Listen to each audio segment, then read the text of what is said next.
This is Gerardo Del Real with Resource Stock Digest. Joining me today is the president and CEO of Azucar Minerals, Dr. Morgan Poloquin. Morgan, it's been a bit. How are you? I'm excellent. Thank you so much. How are you, Gerardo? I am well. Thank you for asking. Busy as you can imagine, and excited about the news that you published on September the 29th. You announced an initial resource estimate, and this is important just for the Norte Zone at the El Cobre project in Veracruz, Mexico.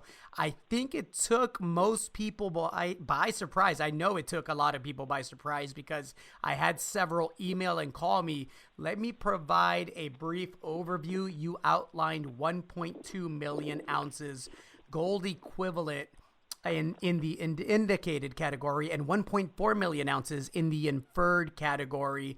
I would love for you to get into the details of it because there are quite a few important details that I think bode well for the future of the project.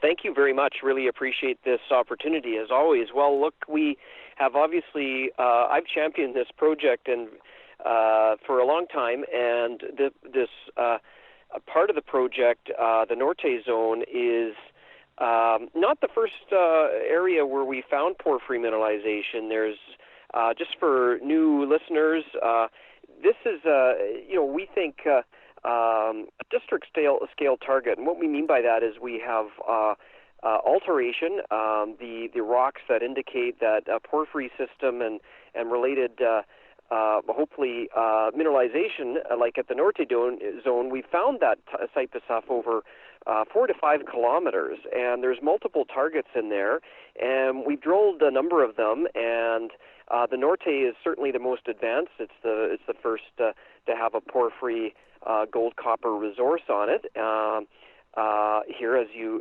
we're speaking to, but this is one of many targets on the project. Our geologic view, as we've mentioned before, is that we're at the kind of near the top of the porphyry environment, and what I mean by that is that we think that porphyry mineralization, the alteration, the character of the rocks indicates that we can expect this sort of we're not at the bottom of where you would find porphyry mineralization in terms of depth. That so we think there's a lot to explore beneath us, and so we've obviously been focused on a number of targets all at once, as well as trying to advance the Norte, which we have done now, to a maiden resource statement. So there's a lot to do over a really big area, and we think there continues to be a lot to do in terms of exploration. So hopefully that's a good introduction for people. Excellent. Let's get into the details of the resource. The indicated category outlined 1.2 million ounces, as I mentioned, of gold equivalent. That breaks down with 47.2 million tons grading 0.77 grams per ton gold equivalent, or 0.49 grams per ton gold and 0.21% copper. That's the indicated grade. I want to make sure that we emphasize the infrastructure and why this project could very well be very economic with those grades. Can you speak to the infrastructure? Yeah, that's an important consideration on any porphyry project anywhere in the world, I think. And, obviously porphyries are big, generally speaking, big tonnage projects. They tend to be larger size and lower in grade, although that's not always the case, of course. But infrastructure is very important when you're thinking about that type of project. And there are many in the Andes high up, and there are many in northern British Columbia. And the thresholds are obviously higher the further you are away from power and roads and access to services, etc. In this case, we're in Veracruz State. We are just about 60 kilometers away, I think, by highway most of the way from Veracruz Port, which is the largest port in Mexico, I believe. So services and all that sort of stuff is close by. On the project itself, the Pan American Highway is very close to the project, as well as a big power plant. We're within 10 kilometers of this infrastructure. And and all the other things that go with that, like gas lines and things. So in terms of power, which is a key aspect of developing mining projects, we have incredible infrastructure, really. And the other side of that is also the geography. We're not very high above sea level. You hear of projects being developed at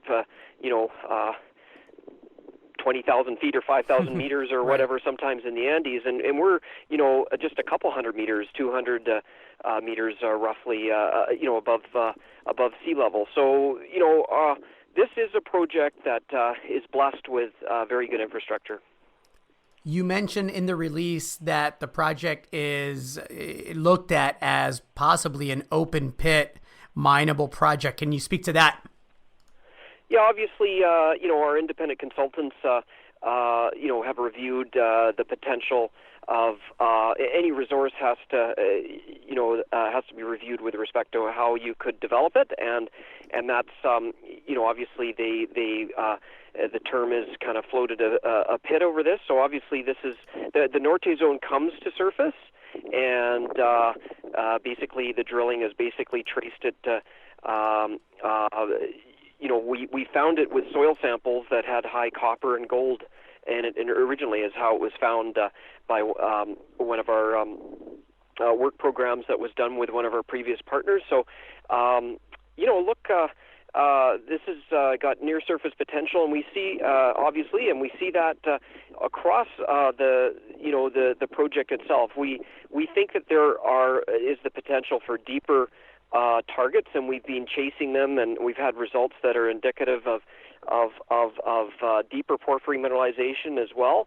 But this has got near surface potential, and so does some of the other zones on the project. So, as I say, there's a lot going on in this project, and it's a kind of an explorationist dream. But there is a lot going on and a lot of targets to prioritize at any one time. You have a market cap, a tiny one I should add, of approximately 14 million Canadian. I believe your cash position is over a third of that right now. Is that accurate, Morgan? Yeah, I haven't got an up-to-the-date share price here to confirm that, but obviously, we hope that people will really start to recognize with this maiden resource what potential we have on this project. We're kind of, this is the only project in the company, and we're very focused on it. We think it would be, at this stage of exploration, it would be really hard to find a project with this kind of potential to explore. I really like this project and always have, and I think hopefully people will, with the resource we've just put out on Norte, will start to see why I like it a little bit more tangibly and in a bit more of a concrete way, obviously. You have gold, you have copper, you have the cash to continue exploring. What comes next? Yeah, right now we are looking at how we're going to balance the two things that I've alluded to. One is continuing to develop,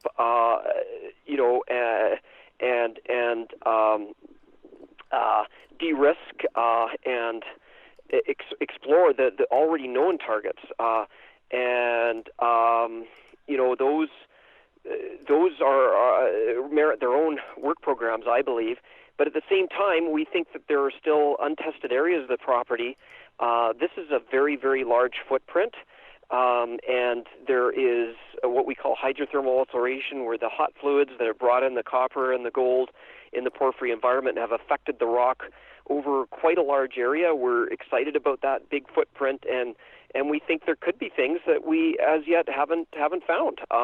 So how do you balance those two things? With some of the targets that are already where we've identified mineralization with the blue sky. That's what we're working on right now, and in the wake of reporting the resource. So we hope that we'll be able to kind of inform our shareholders on our plans going forward. Obviously, we've had a COVID year, and as we reported, we already we've got our health and safety protocols in place, and we're planning work as we speak.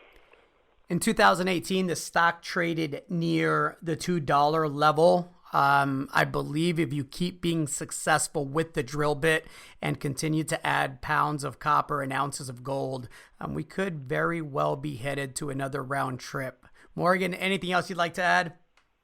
I think we've covered it really well. I really appreciate the opportunity to speak to your subscribers. Thank you very much, Gerardo. Looking forward to having you on more frequently, Morgan. Very good. Thank you so much. Thank you.